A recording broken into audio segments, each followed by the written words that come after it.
Welcome to the 9th week of Illustrated Ministries, the Beatitudes. This week, our lesson is called, Blessed are the Peacemakers.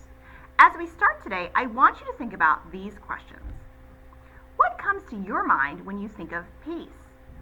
What do people mean when they say they want some peace and quiet? Have you ever been quiet but not at peace? And have you ever been at peace but not quiet? You can stop the video to take a few minutes to discuss these questions with your family.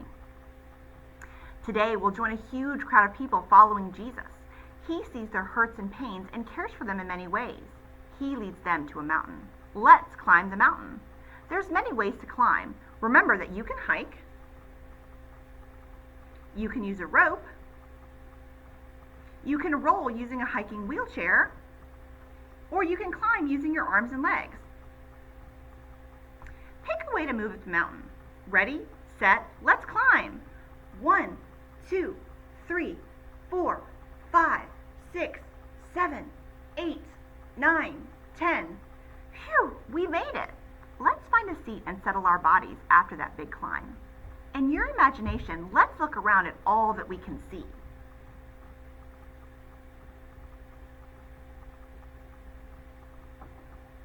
In Jesus' time, people believed mountains were holy and special places to be with God, maybe because they reached up high into the sky.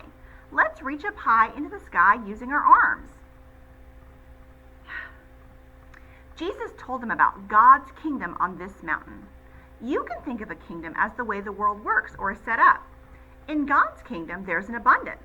More than enough honor, food, money, love, power, and resources for every child of God to thrive. Today, we're going to read Matthew chapter 5, verse 9. Jesus says, "Blessed are the peacemakers, for they will be called children of God." Peace is so important that there are many symbols for peace around the world.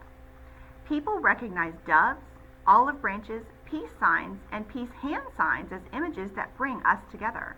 In fact, if you look up the word peace in your emojis, you'll find a few of these symbols on your devices. We say peace to describe being calm, still, and not disrupted. The kind of peace Jesus talked about was much more than calm, quiet, or a lack of conflict. For Jesus, true peace was what he and his followers called shalom. Can you say that with me? Shalom. Shalom means wholeness and wellness. Shalom means all your needs, physical, emotional, spiritual, are met and lovingly cared for. Have you ever felt that kind of peace? There were many people listening to Jesus who never experienced this kind of shalom, and there are many people today who don't either. In Jesus' time, Rome conquered many different people's lands and forced Roman laws and customs onto them. They called it Pax Romana, meaning peace within Rome. This didn't feel like peace to the people whose lands and lives they took over. Rome thought it was peace because they squelched anyone who had a different view or belief than they did. It may have been quiet in Rome, but it didn't feel peaceful. There wasn't conflict, but it was kind of a fake peace. There is a long history across the world of governments taking over people and land, saying they will bring peace, but instead imposing laws that hurt and oppress. To truly create peace or shalom for everyone, we must use our voices and what power we have to bring justice, not just say we want peace. Have you ever heard the phrase, no justice, no peace? Where have you seen or heard it before? People have been chanting no justice, no peace during protests since the 1970s and 80s.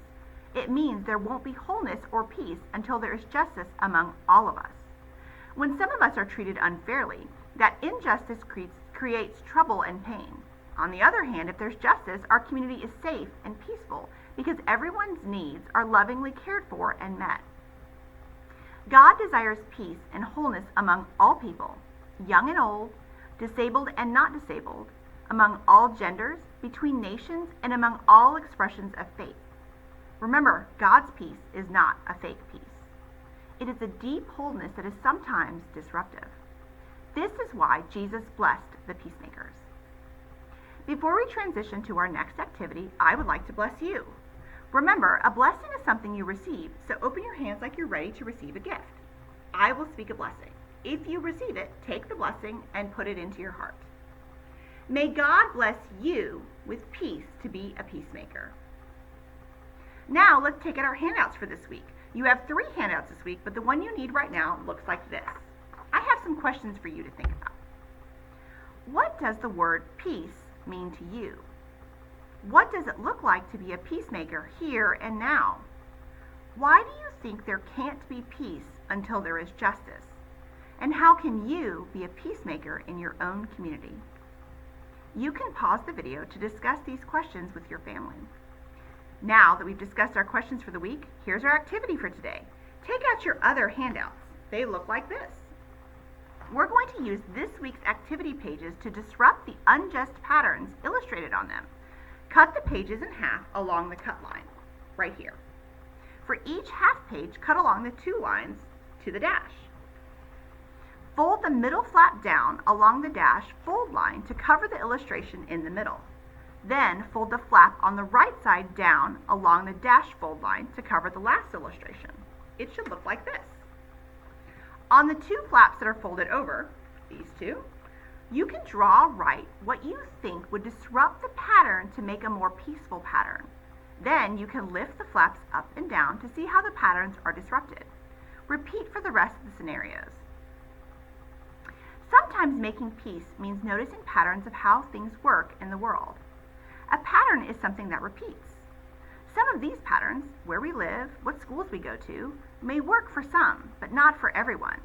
Being a peacemaker might mean being a disruptor by interrupting a pattern and creating a new pattern that brings wholeness for each person. At school, you might notice a pattern of certain classmates being left out, or maybe some kids have more chances to do something than others. You can work towards a new and fairer pattern by making changes in your behavior and encouraging others to join you. But what happens if you notice patterns you don't have the power to change? Maybe you notice your teacher seems to treat some children more harshly than others. For example, imagine you see a teacher sending a classmate out of the room every time they talk out of turn and speaking harshly to them when they forget things like a pencil, even when many other children are doing the same thing. The person who is responsible for creating peace here is the teacher. People in power have the responsibility to behave justly for everyone. What kind of small peace can you make around you when you are not in charge? Tell a grown-up if there's a problem? Give a little encouragement to the classmate, letting them know that you see their frustrating situation. Now it's time for us to end in a prayer. God of peace, we want to be peacemakers and justice workers in your name. We want to follow your lead in creating a world where each one of us experiences true wholeness. Please show us what our next step is today in creating the peace our world needs. Amen. I hope you enjoyed our lesson for this week, and I will see you again next week. Have a great week. Bye.